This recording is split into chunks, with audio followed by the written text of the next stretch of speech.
Hello, यहां देखिए। चलिए अब हम लोग अगला पार्ट पे जा रहे हैं। How to determine location of centre of mass. Centre of mass का लोकेशन कैसे निकलेगा इसको समझेंगे। ठीक है, यहां से भी एक डेफिनेशन बन जाएगा। ओके, देखिए जैसे दो पार्ट के लिए M1 M2 L डिस्टेंस पे है, हमको इसका सेंटर ऑफ मास निकालना है, कहां पे होगा। ठीक है,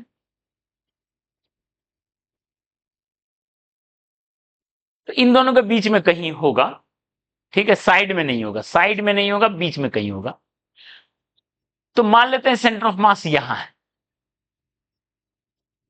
तो ऐसा होगा कि यहां से ये डिस्टेंस और यहां से ये डिस्टेंस, मान लेते हैं ये डिस्टेंस है D1, ये डिस्टेंस D2।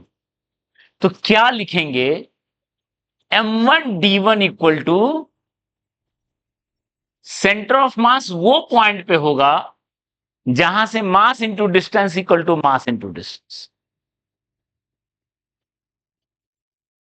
ये कैसे आया, यहीं से उसका टॉर्क जीरो होगा। या तो डेफिनेशन से प्रॉपर्टी प्रूव करो या प्रॉपर्टी से डेफिनेशन पे आओ। ठीक है,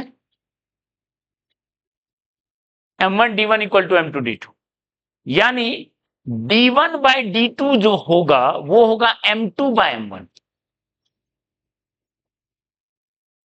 उल्टा रेशियो है, यानी अगर मास ज्यादा है, तुम ही देखो, अगर M2 ज्यादा है M1 से तो D2 कम होगा D1 से।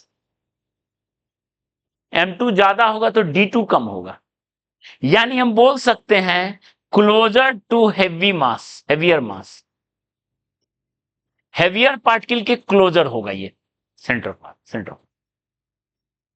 ठीक है, उसके बाद अगर M1 M2 दोनों बराबर हो जाएगा तो D1 equal to, it implies D1 equal to D2, एकदम मिड पॉइंट पे। क्लियर है, आगे भी बढ़ते हैं, ध्यान दो। यहां से और देख रहे हैं CM divides distance between particles in inversely proportional ratio to masses।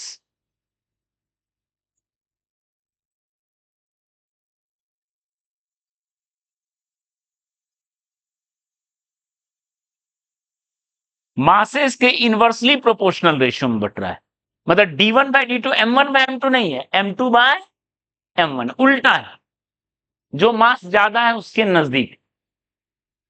ठीक है, ये भी एक डेफिनेशन है, ये भी एक डेफिनेशन है। ठीक है, अब बताओ D1 और D2 मिलके किसके बराबर है, L के बराबर है, और D1 बाय D2 किसके बराबर है, M2 बाय। तो अगर हम यहां से सॉल्व करें, D2 का वैल्यू उठा के पुट किए, M1 D1 bye M2 equal to L, तो यहां से D1 आएगा और D2 आएगा M1 L by M1 plus M2।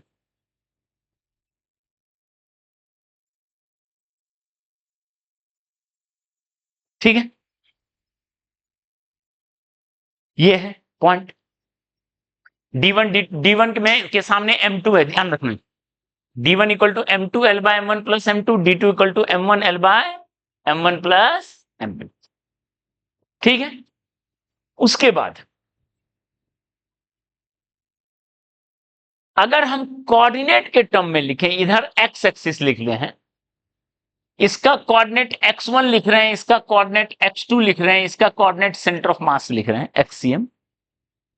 Okay, तो हम क्या लिख सकते हैं, देखो ध्यान दो, अगर हम यही फॉर्मूला को लिखें, D2 इक्वल्स क्या फॉर्मूला है, M1 L by M1 plus M2। D2 हुआ ये डिस्टेंस, ये डिस्टेंस, उस डिस्टेंस को देख के आप बता सकते हैं वो है x2 minus XCM D2। Coordinate का difference equal to m1, L का वैल्यू कितना है x2 minus x1 bye m1 plus m2 होगा। जो वो है उसको उठा के कोऑर्डिनेट के टर्म में डाल दिए, लिख दिए, और इसको जब सॉल्व करोगे तो आएगा XCM इक्वल टू बहुत फेमस रिलेशन m1 x1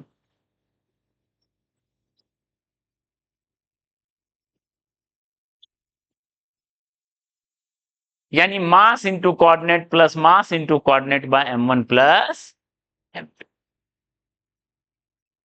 ठीक है, ये हुआ सेंटर ऑफ मास का पोजीशन दो पार्टिकल में। क्लियर है? ओके, ये हुआ बहुत इंपॉर्टेंट है। ठीक है, for more than two particles XCM equal to m1 x1 plus m2 x2 plus m3 x3 so on.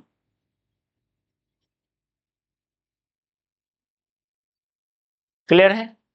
या summation of mi xi by, ऐसे लिख सकते हैं 1 2 3 4।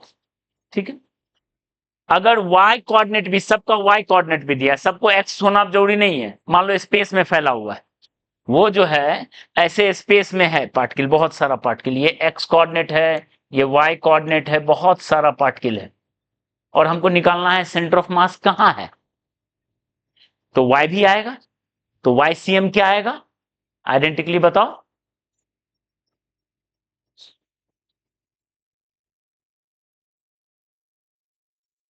m1 plus m2 plus m3 that is summation of mi। Clear है इतना? YCM। हाँ तो ठीक है, वो पोजीशन निकल जाएगा सेंटर ऑफ मास का। सेंटर ऑफ मास ये है, उसका x सेंटर ऑफ मास है, इसका x कोऑर्डिनेट निकल गया, इसका y कोऑर्डिनेट। क्लियर है? ओके, ठीक है। जैसे देखो एनसीईआरटी का एक क्वेश्चन है, और फिर एक क्वेश्चन देंगे करने को, एनसीईआरटी में भी है प्लस पीवाईक्यू में भी है। क्या है क्वेश्चन देखो, तीन पार्टिकल जो है ट्रायंगल के वर्टिसेस पे,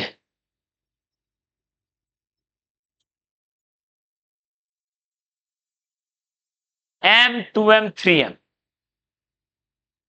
ओके, M2M3M, ओके, ये x एक्सिस है, इधर y एक्सिस है, L लेंथ का ट्रायंगल है, आपको निकालना है XCM कितना होगा और YCM कितना होगा, सेंटर ऑफ मास कहां होगा। ठीक है, तीन पार्टिकल जो है ट्रायंगल के वर्टिसेस पे। क्लियर है? समझ में आया क्या पूछा जा रहा है? ओके, तो कौन सा फार्मूला लगेगा, यही फार्मूला लगेगा, सबका कोऑर्डिनेट लिखना पड़ेगा। ठीक है, इसका कोऑर्डिनेट हो गया 0,0, इसका कोऑर्डिनेट हुआ L,0,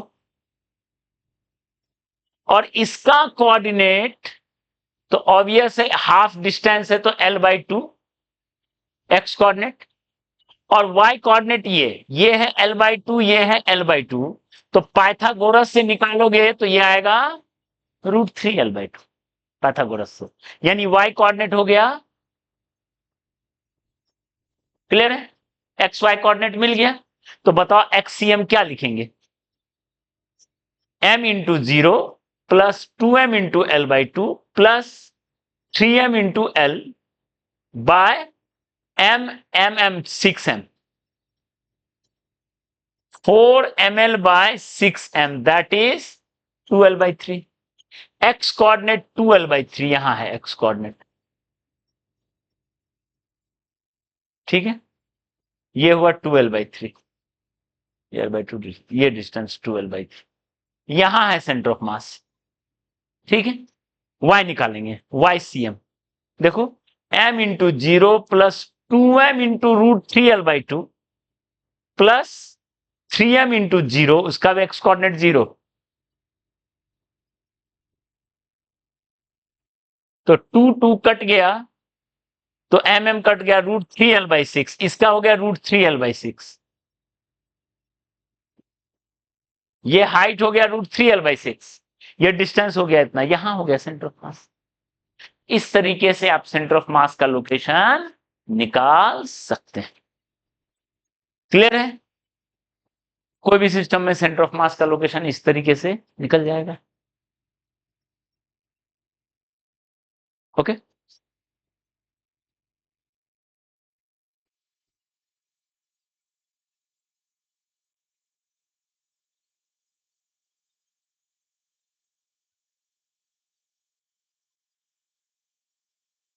m1 m2 m3 है, मान लो किसी ट्रायंगल पे, लोग इसमें याद रख लेते हैं सेंट्रॉइड, कोई जरूरी नहीं, डिपेंड करता है मास, यहां कहां सेंट्रॉइड पर लाई कर रहा है, मास अलग अलग है। तो देखो इसका कोऑर्डिनेट है x1 y1, x2 y2, x3 y3, तो बताओ xcm क्या होगा? m1 x1 m2 x2 m3 x3 bye m1 plus m2 plus m3, और ycm कितना होगा? m1 y1 m2 y2 m3 y3 bye m1 plus m2 plus m3, यही होगा। अब बताओ अगर तीनों मास बराबर हो जाए, तीनों मास बराबर हो जाए तो mm कट जाएगा, तो xcm कितना होगा? x1 plus x2 plus x3, कहां हो गया? सेंट्रॉइड। ycm कहां हो गया? y1 plus y2 plus y3, कहां हो गया? सेंट्रॉइड। तो कहां हो गया? Eight centroid. तो सेंट्रॉइड तो होने का कुछ शर्त है, ऐसे नहीं रट लेंगे सेंट्रॉइड। ठीक है, तो ये कहानी है। ओके, लोकेशन क्लियर है? ओके, अब इसके बाद आते हैं वेलोसिटी पे। चलिए।